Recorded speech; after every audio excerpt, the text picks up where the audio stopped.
पूजा plastic container, मसाला box, tray, जग और strainer. स्वास्थ्य के लिए सुरक्षित टिकाऊ क्वालिटी के साथ पूजा प्लास्टिक आपके किचन का परफेक्ट पार्टनर। नमस्कार, ये वक्त मेरा मध्य प्रदेश का है। मैं हूं आपके साथ राहुल सौमित्र और सबसे पहले देखेंगे इस वक्त की बड़ी खबरें यानी हेडलाइंस। मध्य प्रदेश में किसानों का प्रदर्शन। धार में 4 जिलों के 5000 से ज्यादा किसान जुटे। कई लंबित मांगों को लेकर जताई नाराजगी। एमपी विधानसभा का शीतकालीन सत्र से पहले कांग्रेस ने किया प्रदर्शन। एसआईआर सिरप कांड को लेकर किया हंगामा।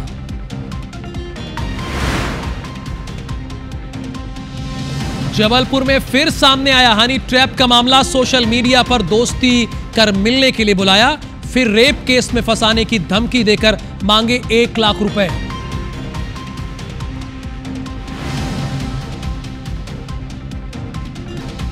ग्वालियर में मिड डे मील में बड़ी लापरवाही। सब्जी में मिला मरा हुआ मेंढक। शिक्षकों ने वीडियो बनाकर किया वायरल। डीईओ और जिला पंचायत सीईओ से की है इस बात की कंप्लेन।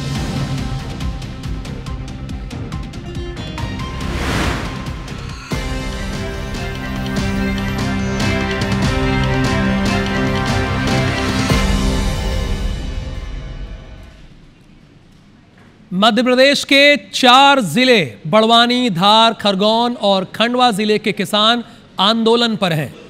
क्यों आंदोलन पर है ये भी आपको जानना चाहिए। एमएसपी गारंटी कानून, जमीन का ठीक मुआवजा न मिलने समेत अन्य मांगों को लेकर किसानों ने आगर मुंबई राष्ट्रीय राजमार्ग के बालाघाट नाके पर चक्का जाम किया। बल्कि ये खलघाट है, जो तस्वीरें आप देख रहे हैं, ये आप देखिए सारे किसान यहां पर एकत्रित हुए हैं, आंदोलनरत हैं। धार में धुआंधार प्रदर्शन है, किसानों का हल्ला बोल है। यहां पर महाराष्ट्र और गुजरात की तरफ आने वाले वाहनों को मंडलेश्वर बड़वा मार्ग की तरफ मोड़ दिया गया है, जिससे लोगों को परेशानी ना उठानी पड़े। खरगोन के किसानों को पुलिस ने पैरामाउंट स्कूल के पास रोक दिया। इसके बाद प्रदर्शनकारियों ने हाईवे पर नारेबाजी करते हुए चक्का जाम किया है। वहीं पुलिस ने जगह जगह बैरिकेडिंग की है। खास बात यह रही है कि इस प्रदर्शन में लगभग 20 से अधिक किसान परिवार से जुड़ी महिलाएं भी शामिल हुई हैं। किसानों का कहना यह है कि पिछले 5 महीने में हमने सरकार को कई आवेदन दिए, लेकिन आज तक कोई सुनवाई नहीं हुई। साथ ही किसानों का यह भी कहना है कि जब तक मांगे पूरी नहीं होंगी तब तक ये प्रदर्शन लगातार जारी रहेगा। ये फिलहाल 2 तस्वीरें हैं, यानी इस प्रदर्शन में महिलाएं भी, महिला किसान भी बढ़ चढ़कर हिस्सा ले रही हैं।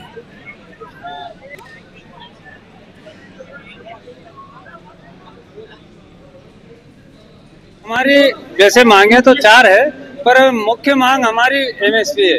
केंद्र सरकार ने जो समर्थन मूल्य का कानून बनाया है किसानों की उपज के लिए, हम कानून के तहत कानून का पालन करवाने के लिए सभी किसान यहाँ आए हैं आंदोलन के लिए। हम लोगों को मौखिक रूप से बहुत सी इस प्रकार के जानकारियां मिल रही हैं। जो लोग इससे परेशान हो रहे हैं, जिनको अस्पताल तक पहुंचने में समय लग रहा है, लोगों को अपने गंतव्य तक पहुंचने में समय हो रहा है, वो उससे भी बहुत नुकसान होता है। और अपनी बात को मनवाने का ये कोई सही तरीका नहीं है। शांतिपूर्वक तरीके से ये बात बोली तो जा रही है, लेकिन ये कृत्यों में दिख नहीं रही है। मेरा पुनः यही बात रहेगी कि इसको सही स्थान पर लगाएं। और मध्य प्रदेश की अब दूसरी बड़ी खबर का रुख करते हैं। मध्य प्रदेश विधानसभा के शीतकालीन सत्र की शुरुआत हो गई है। 5 दिसंबर तक ये सत्र चलेगा और इस सत्र में सिर्फ 4 बैठकें होंगी, यानी शीतकालीन सत्र में 4 बैठकें ही होंगी। शीतकालीन सत्र के पहले दिन छिंदवाड़ा समेत मध्य प्रदेश में बच्ची की मौत के विरोध में नेता प्रतिपक्ष उमंग सिंगार के नेतृत्व में कांग्रेस विधायकों ने विधानसभा परिसर में ही धरना दे दिया। कांग्रेस विधायक सेना पटेल ने पूतना का वेश धारण किया और अन्य कांग्रेस विधायक ने ताबूत में गुड़िया थाम के रखी थी। विधायकों ने अनोखे सांकेतिक प्रदर्शन में भाजपा सरकार को पूतना बताते हुए बच्चे की सुरक्षा की मांग की है। कोई भी सत्र उठा के देख लीजिए, इसके पहले वाला सत्र आपको याद है ना, वहां भी कांग्रेस संकेतों से मैसेज देने की कोशिश कर रही थी। और इस बार के भी शीतकालीन सत्र में यानी मानसून सत्र में उसने 7 संदेश दिया था संकेतों के जरिए, आपको हमने बताया था। और अब देखिए 4 बैठकें होनी है, लेकिन कब सिर्फ कांड पर कांग्रेस ने पूतना बन के प्रदर्शन किया है। विधायकों ने ताबूत में गुड़िया थाम रखी थी और इनका पूतना का वेश धारण करके इन्होंने अपना विरोध जाहिर किया है।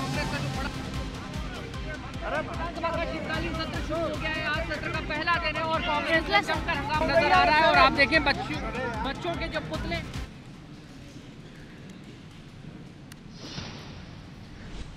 हाथों में मेहंदी थी, सपनों में भविष्य का घर और आंखों में वही चमक जो हर लड़की की शादी वाले दिन होती है। लेकिन छतरपुर में दहेज के लालची दरिंदों ने इस बेटी की बसने वाली दुनिया को कैसे उजाड़ दिया, ये हम आपको अपनी स्पेशल रिपोर्ट में दिखाते हैं।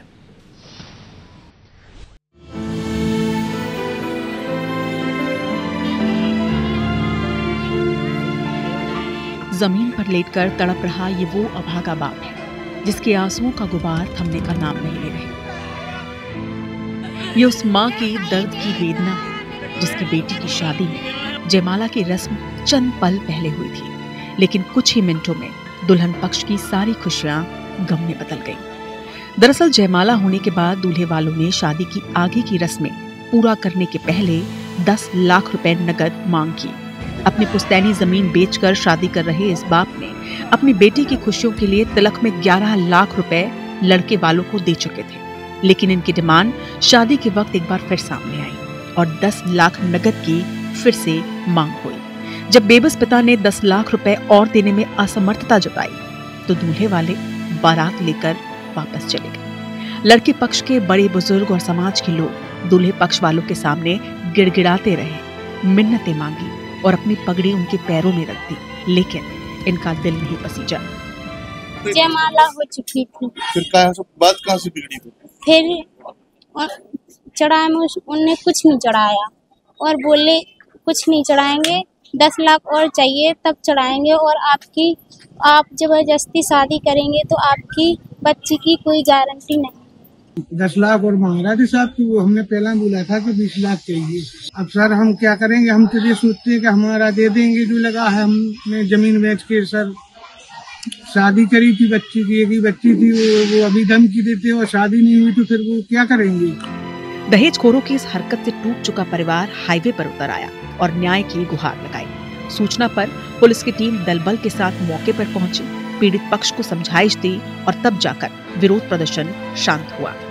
एक सूचना प्राप्त हुई थी कि शांति मैरिज गार्डन में कुशवाहा परिवार ने उसकी शादी हो रही थी और वर पक्ष और वधु पक्ष के बीच में विवाद होने से वर पक्ष वाले लोग शादी छोड़ के चले गए हैं। सूचना पर यहाँ पहुंचकर लोगों को समझाइश दी गई है और जो वधु पक्ष है इसकी रिपोर्ट पर विधि अनुसार कार्रवाई की जाती है। कानून सख्त है, FIR दर्ज भी हो जाएगी, लेकिन क्या दहेज के भूखे ये लोग कभी सुधर पाएंगे? दहेज वो जहर है जो सिर्फ एक बेटी का नहीं, एक पूरे समाज का भविष्य खत्म कर देता है, क्योंकि मेहंदी के रंग से ज्यादा गहरा दाग उन परिवारों पर होता है जो दहेज लेकर मर्दानगी नापते हैं। अभिषेक सिंह सेंगर, IBC 24, छतरपुर। इधर मध्य प्रदेश के जबलपुर में हनी ट्रैप का मामला सामने आया है। पुलिस ने 2 युवकों की शिकायत पर युवती समेत 2 युवकों को गिरफ्तार कर जेल भेज दिया। बताया गया कि युवती इंस्टाग्राम पर युवकों से दोस्ती करके उन्हें मिलने के लिए बुलाती है और ब्लैकमेल कर उनसे रुपए वसूलती है। इसमें 2 पुलिस कांस्टेबल की भूमिका भी संदिग्ध नजर आ रही है, यानी पुलिस वाले भी मिले हैं। वे मौके पर पहुंचकर इसकी मदद करते थे। पुलिस ये भी जांच कर रही है कि इन तीनों के अलावा गैंग में और कितने लोग शामिल हैं और अब तक कितने युवकों को ब्लैकमेल करके उनसे रुपए वसूले गए हैं। मामले की गंभीरता को देखते हुए एसपी ने दोनों कांस्टेबल को लाइन अटैच कर दिया, यानी स्वाभाविक सी बात है कि कांस्टेबल भी इसमें इन्वॉल्व थे। पुलिस ने हनी ट्रैप गैंग की मास्टरमाइंड रागिनी शर्मा समेत उसके साथी विवेक तिवारी, साहिल को भी गिरफ्तार कर लिया है।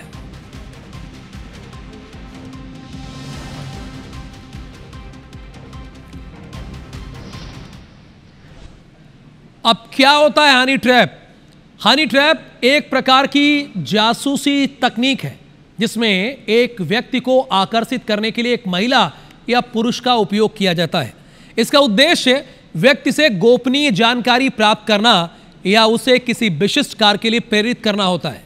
हनी ट्रैप में अक्सर खूबसूरत लड़कियों का इस्तेमाल किया जाता है जो अपने आकर्षण और हुस्न के जाल में टारगेट शख्स को फंसाती हैं। इसके बाद वो फोटो, वीडियो या मैसेज के जरिए ब्लैकमेल करती हैं। लेकिन एक सवाल ये भी है कि आप फंसते ही क्यों हैं? कोई भी अगर आपको कॉल कर रहा है तो क्यों फंसना? ईश्वर से सुंदर कोई नहीं है। बहरहाल उनसे खुफिया जानकारी या पैसे की मांग करती है। यही एक खतरनाक और अनैतिक तकनीकी है जो व्यक्ति स्वतंत्रता और गोपनीयता का उल्लंघन करती है। अगली खबर इंदौर से है, लसूड़िया थाना क्षेत्र से, जहां एक बार लव जिहाद का मामला सामने आया है। यहां एक युवती ने 2 युवकों के खिलाफ दुष्कर्म, ब्लैकमेलिंग और धर्म परिवर्तन का दबाव और रुपए लेने की शिकायत की है। पुलिस ने बताया कि युवती की पहचान आरोपी मोहित से साल 2021 में हुई थी, यानी 4 साल पहले एक कैफे में हुई थी। बातचीत बढ़ने के बाद मोहित महालक्ष्मी नगर स्थित युवती के फ्लैट पर आया और जबरन दुष्कर्म किया। विरोध करने पर आरोपी ने फोटो, वीडियो वायरल करने की धमकी देकर कई बार शारीरिक संबंध बनाए। घटना के कुछ दिन बाद युवती को मोहित का असली नाम सुफियान इरशाद अंसारी पता चल गया कि नाम उसका तो ये है। इसी दौरान आरोपी ने युवती से रुपए भी लिए। पीड़िता ने बताया कि इसके बाद उसकी पहचान अमन नामक युवक से हुई जो खुद को अमर बताता था। 2025 में खुलासा हुआ कि उसका असली नाम आमिर उर्फ गोल्डन है। युवती ने आरोपी आमिर पर भी दुष्कर्म और धर्म बदलने का आरोप लगाया। फिलहाल पुलिस ने दोनों आरोपियों के खिलाफ केस दर्ज किया। एक आरोपी की गिरफ्तारी हो चुकी है जबकि एक और आरोपी की तलाश अभी भी जारी है। दोनों लड़कों ने जब अपना धर्म छुपाकर उसे संबंध बनाए और बाद में जब पीड़िता को पता चला तो फिर उसने पुलिस में रिपोर्ट की है। पुलिस ने तत्परता से एफआईआर दर्ज करके एक आरोपी को गिरफ्तार कर लिया है, दूसरे आरोपी की तलाश जारी है। वीआईटी यूनिवर्सिटी पर बड़ी कार्रवाई की तैयारी है। सरकार ने अनुशासन कार्रवाई का नोटिस जारी कर दिया है। 7 दिन के भीतर विश्वविद्यालय प्रबंधन से इस बात का जवाब मांगा है। नोटिस में मध्य प्रदेश निजी विश्वविद्यालय विनियामक आयोग की जांच रिपोर्ट का हवाला दिया गया है। सरकार ने यह नोटिस जारी किया है। किस यूनिवर्सिटी को? वीआईटी यूनिवर्सिटी को। बड़ी कार्रवाई की तैयारी है। सरकार ने अनुशासन की कार्रवाई का नोटिस दिया है और 7 दिन के भीतर वीआईटी विश्वविद्यालय को जवाब देना होगा। अगर जवाब नहीं देते हैं तो इनके खिलाफ कड़ी से कड़ी कार्रवाई की जाएगी।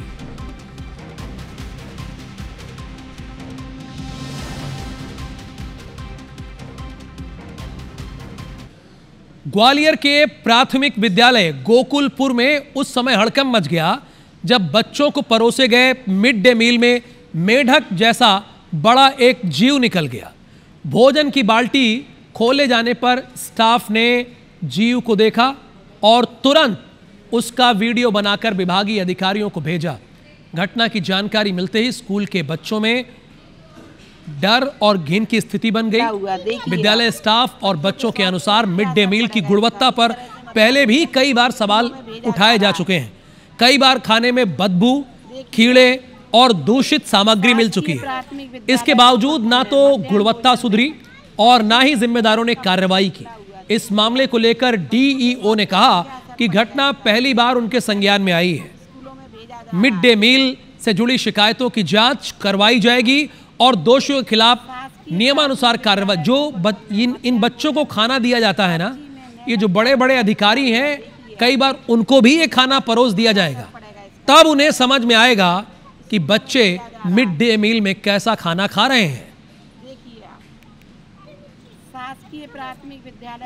मेढक का मामला नहीं आया है। अभी सीओ साहब ने अभी कहा कि हम उसको चेक कराएंगे और व्यवस्थाओं को दुरुस्त करेंगे। अब आपको मैं रायसेन लेके चल रहा हूं। बरेली पिपरिया मार्ग के नया गांव पुल पर एक हिस्सा तकरीबन 50 फीट भरभरा कर गिर गया। बीते 8 दिन से इस ब्रिज के नीचे काम चल रहा था। गनीमत रही, जैसे ही पुल गिरा मजदूर भाग गए, लेकिन पुल ऊपर चल रहे 2 बाइक सवार पुल के नीचे गिर गए, जिससे 4 लोग घायल हो गए। बड़ा सवाल यह है कि जब पुल पर काम चल रहा था तो भारी वाहन निकलने की अनुमति क्यों दी जा रही थी? ये लापरवाही है कि नहीं है? इसमें कोई दो राय नहीं है कि ये बड़ी लापरवाही है। ये तो कहिए, ये लोग जख्मी हुए हैं, क्यों अनुमति दी गई भारी वाहन को, और पुल को बंद क्यों नहीं किया गया? ये IBC 24 सवाल पूछता है जिम्मेदारों से। हादसे के बाद MP RDC और राज्य स्वास्थ्य मंत्री नरेंद्र शिवाजी पटेल घटनास्थल पर पहुंचे और 40 साल से ज्यादा पुराने नेशनल हाईवे और स्टेट हाईवे जांच के आदेश दिए। वहीं घायलों का इलाज अस्पताल में जारी है। 2 डंपर के पीछे 2 बाइक थी। डंपर निकलने के बाद बाइक जैसे ही डंपर निकले हैं और पुल गिर गया है। पीछे बाइक लगी आ रही थी तो बाइक वाले पुल के साथ नीचे गिर गए। उस कितने लोग घायल हुए उसमें? 4 लोग। नीचे के जितने भी सरिये थे वो सब एक्सपोज पोजीशन में थे, उस कारण से ये इसका जो फेलुअर है वो बीच में से आपने देखा होगा डील हो गया, क्योंकि सरिये जो थे वो उसका कंक्रीट का वो लोड नहीं ले पा रहे थे। पुल के धंसने की जानकारी प्राप्त हुई थी। जैसे ही जानकारी प्राप्त हुई तत्काल मौके पर PI और तहसीलदार मौके पर पहुंचे और बहुत जल्द इसमें रूट को डाइवर्ट करके सभी के साथ जानकारी भी साझा करेंगे ताकि आमजन को परेशानी में हमारी सबसे पहली प्राथमिकता है कि जो लोग भी घायल हुए हैं उन लोगों को समुचित इलाज हो जाए। तो उनको हमने बरेली भी कुछ लोग हैं, कुछ लोगों को भोपाल भी रेफर किया है। हमने अपनी टीम को वहाँ पे भी सक्रिय कर दिया ताकि उनको तत्काल अस्पताल में सुविधाएं प्राप्त हो जाए। उज्जैन के दशहरा मैदान में अंतर्राष्ट्रीय गीता महोत्सव 1 से 3 दिसंबर तक आयोजित किया जा रहा है। पहले दिन CM मोहन यादव ने कार्यक्रम का शुभारंभ किया। आयोजन में बड़ी संख्या में साधु संत, स्कूली बच्चे और बटुक शामिल हुए। CM ने संत रंगनाथचार्य महाराज का स्वागत किया। इसके बाद पंडितों द्वारा गीता श्लोकों का पाठ हुआ। कार्यक्रम को संबोधित करते हुए CM ने गीता और भगवान श्री कृष्ण के आदर्शों का उल्लेख किया। वहीं ग्वालियर के जीवाजी विश्वविद्यालय में गीता जयंती महोत्सव का आयोजन किया गया, जिसमें 5100 से ज्यादा बच्चों ने गीता का पाठ पढ़ा। बच्चों को 15वें अध्याय का उल्लेख करके बताया गया कि पुरुषोत्तम योग का संदेश हमें क्षणभंगुर संसार से ऊपर उठकर परम सत्य को जानने और निस्वार्थ भाव से काम करने की प्रेरणा देता है। इस आयोजन का उद्देश्य भारतीय संस्कृति के अनुरूप एक गरिमामय उत्सव मनाना था।